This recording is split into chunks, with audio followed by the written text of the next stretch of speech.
Welcome to The Explainer. Imagine you have bet everything, your reputation, your property, your entire hope for the future, on a single, specific day. And then that day comes, and nothing happens. Today, we're diving into how one of the most famous prophetic letdowns in history didn't actually end a movement, but miraculously became the very thing that gave birth to a new one. So let's jump right in.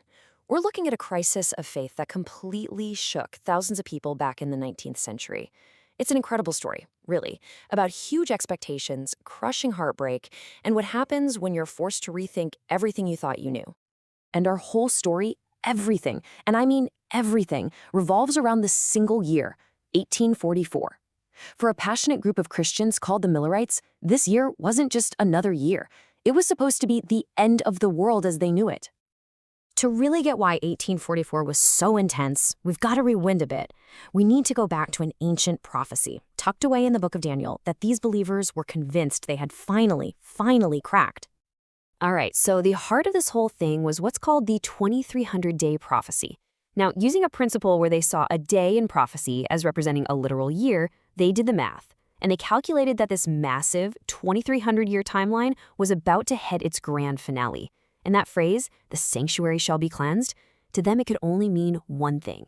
Jesus was coming back in a blaze of glory to purify the earth. So you can imagine, when the spring of 1844 came and went, silence. You'd think that would be it, right? Game over. But for a really dedicated group, this was a signal to study even harder. This led to what they called the Seventh Month Movement. They found a connection they believed was key. That phrase, cleansing of the sanctuary, perfectly mirrored the ancient Jewish Day of Atonement. And in 1844, that sacred day landed on a very specific date, October 22nd. This was it. This was the real date. In this new date, October 22nd, it wasn't just a quiet correction. It absolutely exploded through the movement with incredible energy. They called this wave of conviction the Midnight Cry, a reference to a Bible parable. With total, unshakable faith, thousands got ready to meet Jesus, setting the stage for one of the most profound spiritual crises you can imagine. Just try to picture it. People had sold their farms. They quit their jobs. They gathered in homes and on hilltops, waiting, watching the sky. The sun went down, the night passed, and when the sun came up the next morning, the world was exactly the same. They were left shattered, confused, and of course relentlessly mocked by everyone else. And this event became known, quite fittingly, as the Great Disappointment. This was so much more than just a failed prediction. It was the complete collapse of their entire world. For many, this was the day their faith died. But here's where the story takes a fascinating turn. What if that massive failure wasn't an end? What if the experience they had all just gone through was actually a clue? You see, the believers couldn't shake this one thing, the sheer spiritual power they had felt during that Midnight Cry movement. It just felt too real, too guided by God to be a total fraud. And that led them to ask a really important question. Would God really lead them to this incredible moment of unity and conviction, only to let them fall flat on their faces? Or were they missing something? And then, in a vision that would change everything, a young woman named Ellen White saw this powerful image. The believers, the Advent people, were walking on a narrow path toward a holy city. And right behind them, lighting up the entire path so they wouldn't fall, was a brilliant light. And she was told that light was the Midnight Cry. And that was it. That was the aha moment. The vision completely flipped the script. The Midnight Cry experience wasn't some embarrassing mistake they needed to forget.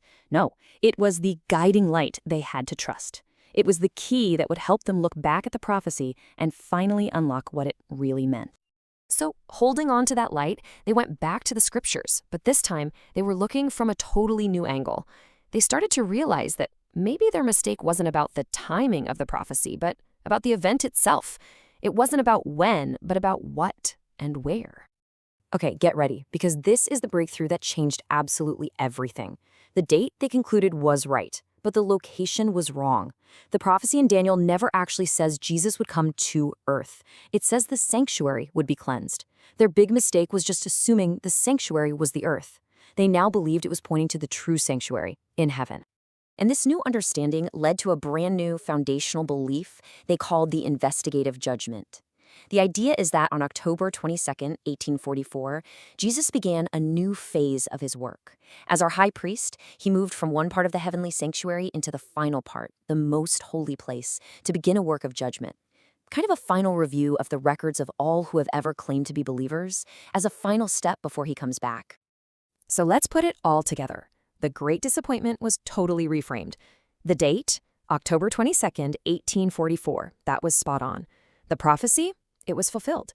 But the event wasn't some big spectacle on earth. It was a quiet, profound transition in heaven.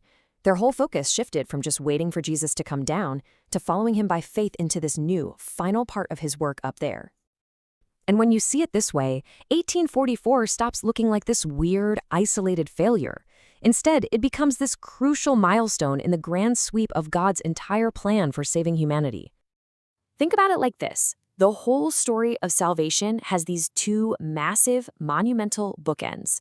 The first was at the cross, when Jesus cried out, "It is finished." The sacrifice for sin was done. Salvation was made possible for everyone.